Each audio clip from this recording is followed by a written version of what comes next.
Plastic বর্জ্য দিয়ে রাস্তা, অবাক শোনালেও সত্যি।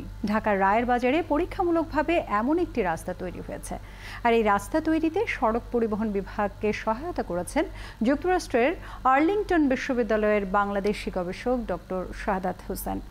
রাস্তাটি তৈরির কাজে যুক্ত সবাই বললেন, পরীক্ষামূলক এই উদ্যোগ টেকসই হলে দেশের সড়ক সংস্কারে অর্থের অপচয় কমাবে। আরো জানাচ্ছেন মিল্টন আনোয়ার।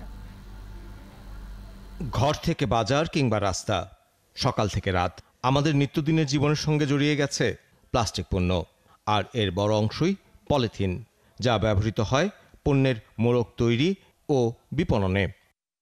দেশে প্রায় 8.5 লাখ টন প্লাস্টিক বর্জ্য তৈরি হয়। এই বর্জ্যের 73% পলিথিন, 40% বর্জ্য রিসাইকেল বা পুনর্ব্যবহার হয়, বাকিটা পরিবেশের দূষণ ঘটায়। বিশ্বের মোট প্লাস্টিক দূষণের 2.47% ঘটে বাংলাদেশে।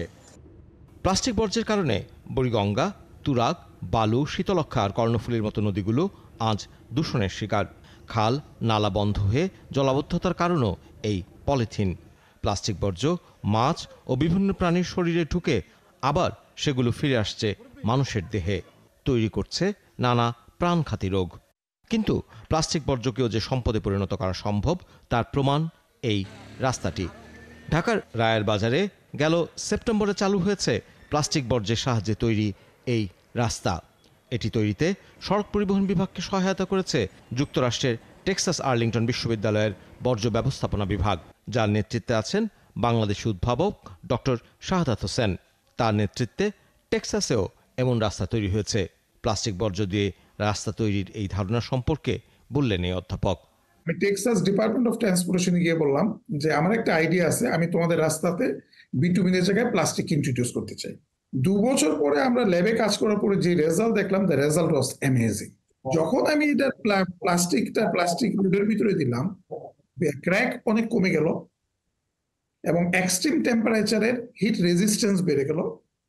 এবং আমরা বাংলাদেশের কথা চিন্তা করে আমরা যখন ফ্লাডিং এর কন্ডিশনেও রাস্তা টেস্ট করলাম, তখন দেখি ফ্লাডিং এর পরেও রাস্তা ভাঙতেছে না। সড়ক গবেষণা কেন্দ্রের তত্ত্বাবধানে এই রাস্তা নির্মাণের সাথে যুক্ত 2 প্রকৌশলী জানালেন কিভাবে প্লাস্টিক বর্জ্য থেকে এটি তৈরি হলো।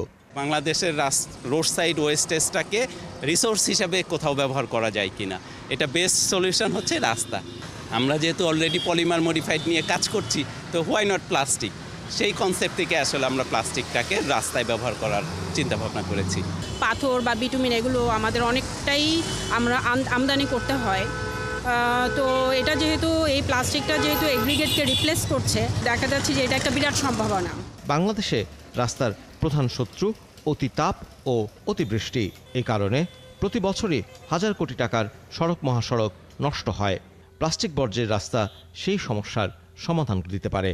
ক্লাইমেটিক এফেক্ট কমানোর জন্য প্লাস্টিক রোড খুবই কার্যকরী।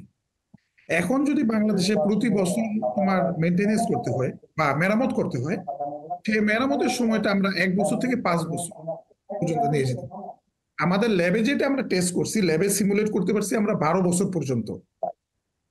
12 years road has absolutely no crack. কিন্তু এমন রাস্তা কি নতুন কোনো পরিবেশ বিপর্যয়ের কারণ হতে পারে? যে প্লাস্টিক রোড থেকে যে মাইক্রোপ্লাস্টিক লিচিং হবে, তার এফেক্ট হবে মিনিমাম অন দ্য এনভায়রনমেন্ট।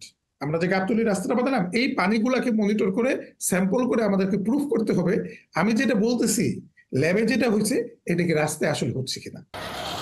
তীব্র তাপ আর অতিবৃষ্টিতে রাস্তা ক্ষতিগ্রস্ত হয় কিনা সেটা ছিল দেখবার বিষয়। প্লাস্টিকের বর্জ্যের তৈরি রাস্তা সেই পরীক্ষায় অনেকটাই উত্তীর্ণ হয়েছে। কিন্তু বাংলাদেশের উদ্ভাবকরা কেবল প্লাস্টিকের বর্জ্যের সাহায্যে রাস্তা তৈরি করেই ক্ষান্ত থাকতে চাননি। তারা চান প্লাস্টিকের বর্জ্য তৈরি ব্যবহার করে অন্যান্য ক্ষেত্রেও সফল হতে। কেবল রাস্তা নয়, ঝড় বন্যায় বাঁধ ও রাস্তা ভাঙার সমাধানও দেখাচ্ছে এই প্লাস্টিক বর্জ্য। একই পদ্ধতিতে বাঁধ নির্মাণ হলে সেটিও টেকসই হবে বলে মনে করা হচ্ছে। টেক্সাসে এটির সফল পরীক্ষাও হয়েছে। 2019 আমি ওয়াটার ডেভেলপমেন্ট বোর্ডে গিয়ে কথা বলি, not for plastic road, plastic pin দিয়ে বেড়িবাঁধ কিভাবে স্লোপটা আটকে রাখা যায়, পানিতে কেন এটা ভেঙে না যায়। বিদেশে থেকে দেশ সম্পর্কে হতাশা না ছড়িয়ে দেশের জন্য কিছু করার মানসিকতা থেকেই কাজটি করেছেন বললেন ডক্টর শাহাদাত। আমি দেশের বাইরে যে কাজটা করতেছি, যেই কাজটা শিখতেছি, এটা কি দেশে ইমপ্লিমেন্ট করা সম্ভব কিনা।